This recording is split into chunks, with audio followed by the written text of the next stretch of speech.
1979 সালের 28 মার্চ জন্মেছেন শাকিব। আসল নাম মাসুদ রানা। তবে সিনেমায় এসে শাকিব খান নাম ধারণ করেছেন এবং নিজেকে প্রতিষ্ঠিত করেছেন দেশের সফলতম নায়ক হিসেবে। ফলে তার জন্মদিন ঘিরে প্রতি বছরই ভক্তদের নানা আয়োজন দেখা যায়। ব্যতিক্রম ঘটেনি এবারও।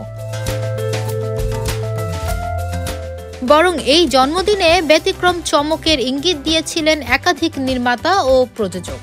কেউ বলেছিলেন বিশ্বের সর্বোচ্চ অট্টালিকা বুর্জ খলিফায় দেখানো হবে ছবির টিজার, আবার কেউ বলেছেন দুবাই থেকে আসবে বড় সারপ্রাইজ। কিন্তু দিন শেষে সবই পরিণত হয়েছে ফাঁকা ও দুর্বল আওয়াজে। বিপরীতে ভক্তরাই শাকিবকে দিয়েছে চমক, ঢের ভালোবাসা। গত 14 ফেব্রুয়ারি নির্মাতা প্রযোজক অনন্য মামুন ঘোষণা দিয়েছিলেন বুর্জ খলিফায় দেখানো হবে তার নির্মিত দরদ সিনেমার প্রোমো, কিন্তু নিশ্চিত করেননি দিন তারিখ। শুধু তাই নয়, দুবাই, কলকাতা, মুম্বাই ও ঢাকায় বিভিন্ন ইভেন্ট করার কথা বললেও এখন পর্যন্ত কোনো বিষয়েই থিতু হতে পারেননি তিনি। ঢাকার একটি স্টেডিয়ামে দর্শকদের নিয়ে ট্রেলার প্রকাশনা অনুষ্ঠান করবেন, এই মর্মে অনলাইনে নিবন্ধন করিয়েছেন প্রায় 87,000 মানুষকে। সেই অনুষ্ঠান সম্পর্কেও আর কোনো খবর মেলেনি।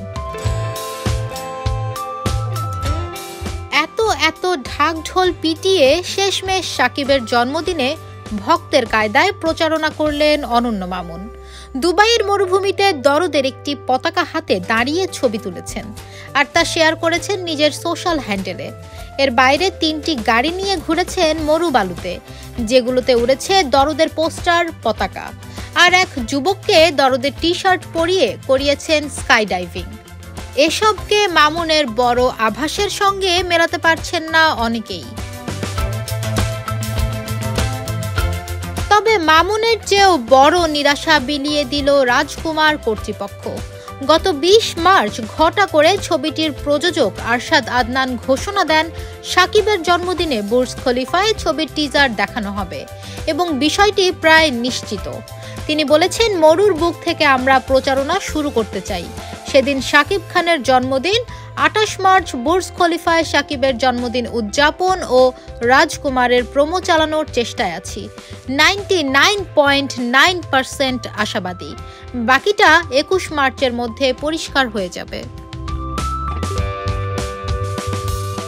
অথচ বিষয়টি নিয়ে কোনো আপডেট দিতে পারেননি সংশ্লিষ্ট কেউ।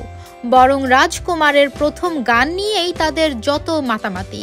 ধারণা করা হচ্ছে নায়কের জন্মদিনে রাজকুমার টিমের আয়োজন কিংবা উপহার এই গানটুকুই। ডেস্ক রিপোর্ট, প্রতিদিনের বাংলাদেশ।